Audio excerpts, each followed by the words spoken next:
But first up tonight, the PM has announced he won't be importing coronavirus into the country. Making sure we have a rigorous testing regime is very important. And I've seen the suggestion from others who seem to think we can put people who've tested COVID positive on planes and bring them to Australia. I mean, that just doesn't make any sense. Now, the PM's right, of course. It makes no sense to bring anyone here who has the virus. And I say that not because they might infect thousands more. We can manage that risk, but because of the irrational actions of state governments in response. You see, when state premiers and their health bureaucrat masters shut down entire economies for a couple of cases of corona, we simply cannot take that risk. Seriously, these tin-pot state dictators are near universally hopeless. They're all seeking to exploit the Rona to give them some electoral kick, and unfortunately, it's worked so far, which means they'll probably keep doing it. However, the PM did say that the next step is to have international students come back. Now, I've got no idea why that is a goal, given that an overwhelming number of our international students come from China. Now, that's a country that has basically declared war on us. It certainly started a trade war, we know that. It's trying to cripple our economy by smashing our wine and seafood and barley and other exports to the communist nation. But now, a commie propaganda media editor has jumped onto Twitter to tell us that we need to build an anti-missile system. This was in response to the PM saying it would be foolish to underestimate the potential risk of military conflict between China and Taiwan. So there we have it.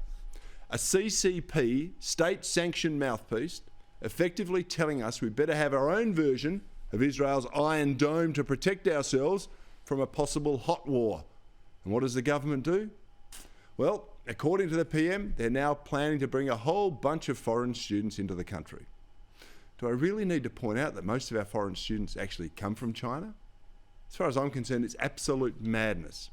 And I know our university diploma mills are hurting, but remember, they've dismantled the integrity of our higher education system by surrendering their curriculum to the Chinese overlords. Remember, we've had Confucius Institutes, we've had standards dropped to appease claims of racism for failing students who are abject hopeless.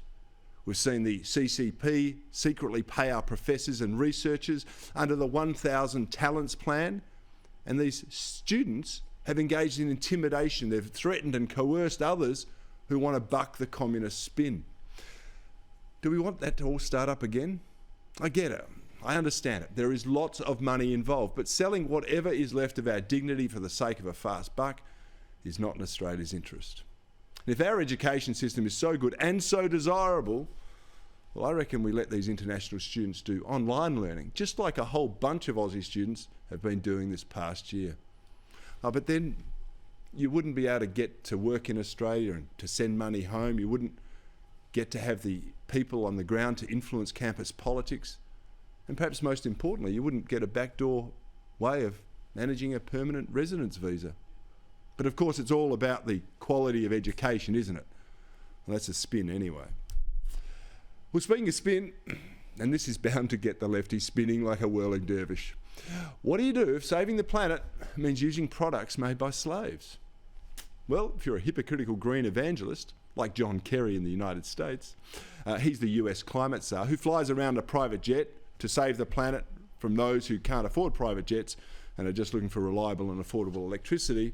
Well, a little bit of slavery is a small price to pay for green dreams. Recently said that we're quoted saying we have other differences on human rights, but those that should not get in the way of something that is critical as dealing with climate. All coming out of the Xinjiang province, which we believe is using slave labor to create these renewable energy sources. How can you assure us or ensure that this quest that we're on, that slave labor coming out of China, where genocide is taking place as we speak, are never a part of the climate solution in the United States? You're absolutely correct. Ranking Member McCall, it is a problem. The Xinjiang province not only produces some of the solar panels that we believe are being, in some cases, produced in forced labor by Uyghurs. Well, at least he's acknowledged it, but where do our own green zealots stand? Well, it's hard to know because they don't like making hard decisions or being held accountable for their own hypocrisy. So this is the question for your next encounter with a rabid green. Should we empower the slavery and genocide business in a quest to go green?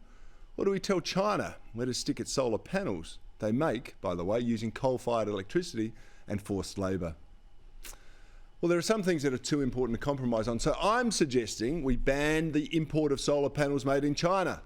Not only would it save our electricity grid and reduce the toxic solar waste they become at the end of their useful life, we'd actually be taking a stand for decency and to end slavery and forced labour to boot. Now, speaking of labour, it's quite the thing now to assemble your own furniture. Most of it, of course, is flat packed from stores like IKEA. You see, they pioneered the outsourcing of the assembly of furniture to the consumer, and they also pioneered the popularity of Swedish meatballs. But what about the homeware giant's latest idea to roll out new parking sign and staff badges? You see, IKEA's new family-friendly car park signs and gender-neutral bathrooms, of course, and the use of pronouns are all on the agenda for the furniture giant. But these aren't any old signs, I've got to tell you. These are special, hip, PC, woke inclusivity measures, in case you feel somewhat awkward with where you usually park your car. See, no longer is it good enough to have a family-friendly car park for people with pushers. No. There are now 3 different varieties of the IKEA car park. The family gender, mixed. And then we have the family with pram, gender women, and the family with pram, gender man.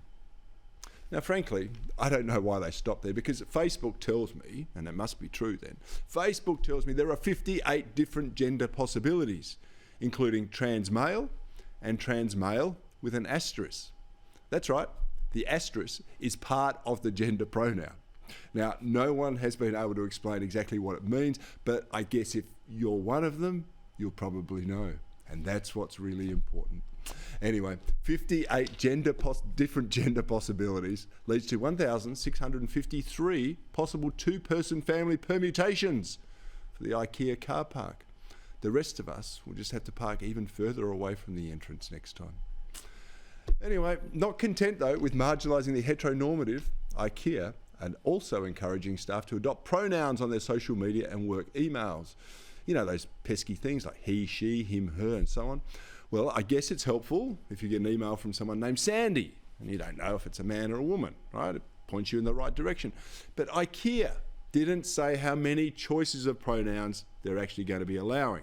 And this is a problem because his Instagram had 41 different options, like they had they, them, and it, its. How can a person be a they? But anyway, but apparently that wasn't enough for the woke mob. So, unless IKEA allow terms like odd bod or strange fellow, or maybe even cat, with or without an asterisk, I'm not fussed, I fear they could become a target of cancel culture. But here's a better idea for IKEA. This way, they can endear themselves to all Australians. Instead of appealing to the baying mob of wokesters, IKEA, why don't you just start paying some tax in this country? Year after year, you sell more than $1 billion of products to Australians, but you pay little or very little, no tax. In 2017, IKEA paid $289,000 in tax on $1.16 billion in sales. In 2018, it posted a loss of $12.7 million, and then it lost another $12 million in 2019. Now, according to IKEA's accounts, these losses are mostly because of franchise fees, royalties, and other unexplained expenses amounting to hundreds of millions of dollars. It suggested most of these unexplained payments are sent offshore to more tax-friendly jurisdictions. Between 2004 and 2014, there was more than $2 billion in these fees that were sent to the IKEA parent company in Europe. Little wonder they can afford to worry about repainting a few car parks.